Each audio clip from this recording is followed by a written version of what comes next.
ભાગવતજીનો આંબો આપણે સાંભળેલો છે, એવી જ રીતે દેવી ભાગવતજીનો પણ આંબો છે.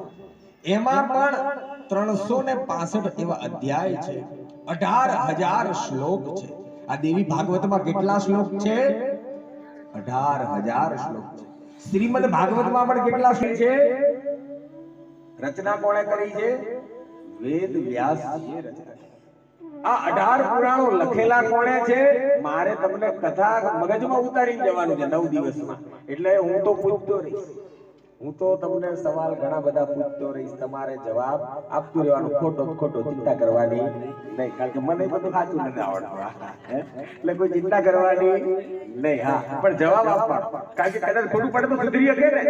એક જ્ઞાન જ એવું છે, એટલે આપણે શું લખ્યું? જ્ઞાન યજ્ઞ.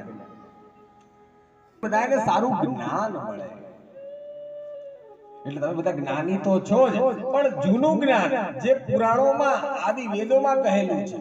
તમે બધા જ્ઞાની છો, તમે બધા હોશિયાર જ છો, પણ सीखे हम बीते युगों से नए युग का करे स्वागत. નવી જનરેશનને તો પણ જ્ઞાન આપવું પડે ને તમારે.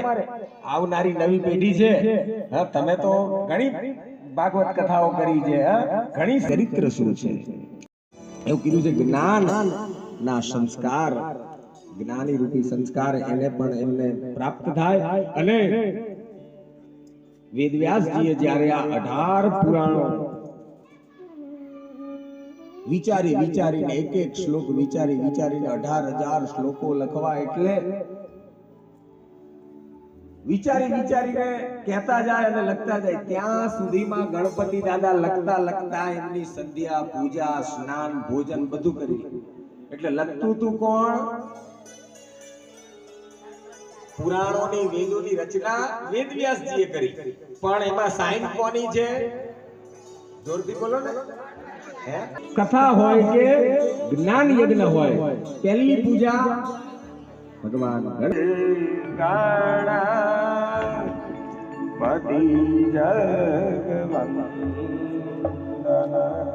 બોલો શ્રી ગણેશાય નમઃ. ઓમ ગંગણપતે નમઃ. ભગવાન ગણેશ પહેલા બેહી જાય, પછી ઊભા થાય. એટલે જો આજે તમે બેહી ગયા, હવે ઊભા થવાનું. જ્યાં સુધી હું ઊભો ન થઉં ત્યાં સુધી તમારે પણ ઊભું થવાનું.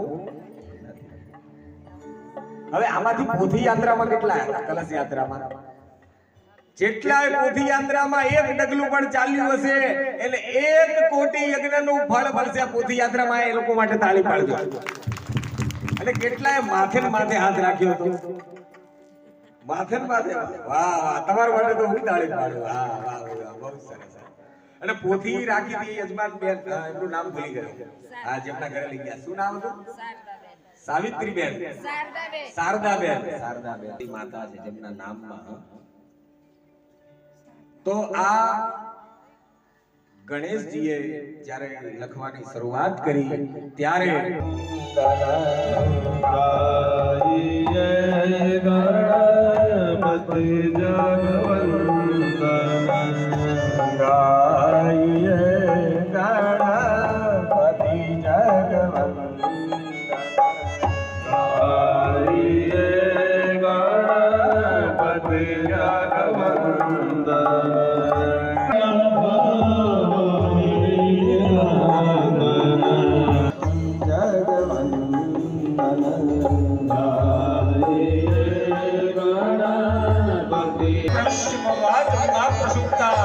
અને ગણેશજી આ 18,000 શ્લોક વારાફરતી વાળા એક લખે છે.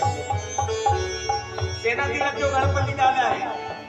આ લખ્યું સેનાથી, એક દાંત તોડી, એક દંતાએ ગણપતિ દાદાને એક દાંત તૂટી ગયો હતો ને. આચરણ તો કરવું જ નહીં, જૂઠું તો બોલવું જ નહીં. જે અસત્યનું આચરણ કરે છે, એવું કીધું છે કે જ્યાં સત્યનારાયણ આવતા નથી ત્યાં લક્ષ્મીજી આવતા નથી. નારી તું નારાયણી નર એવમ નારાયણ. એવી આ અદ્ભુત મહાલક્ષ્મી સ્વરૂપ જગદંબાઓ જ્યારે એના દર્શન કરવા માટે, મહાલક્ષ્મીના દર્શન કરવા વિષ્ણુ ભગવાન કહે છે કે હે લક્ષ્મી દેવી આપ કોણ છો? બ્રહ્માજી કહે છે કે સરસ્વતી દેવી આપ કોણ છો? શિવ કહે છે કે સતી માં પાર્વતી માતા આપ કોણ છો? તો દરેક કહે છે કે જન્મો જન્મથી શંકરના ઘરે જ પાર્વતી હોય, વિષ્ણુના ઘરે જ લક્ષ્મીજી હોય, બ્રહ્માના ઘરે જ બ્રહ્માણી હોય. એટલે જન્મો જન્મથી એક જ પતિદેવ હોય છે. આપણે લગ્નમાં ફેરા ફરીએ ત્યારે આપણે કહીએ 7 જન્મ ઓર 7 ફેર, 7 જન્મના 7 વચનના 7 ફેર. એટલે નથી કોઈ મારું રે,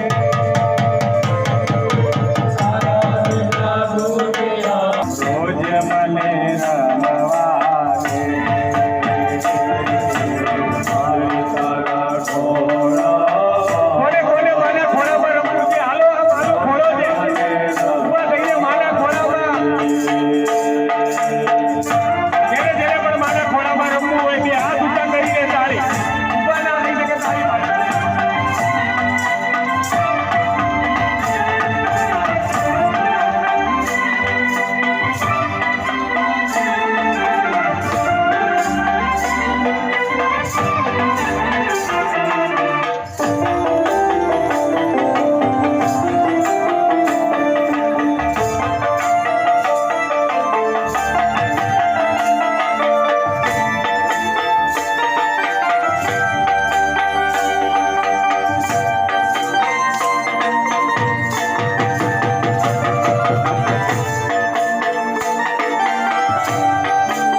દે, મારી તારા ઘોડા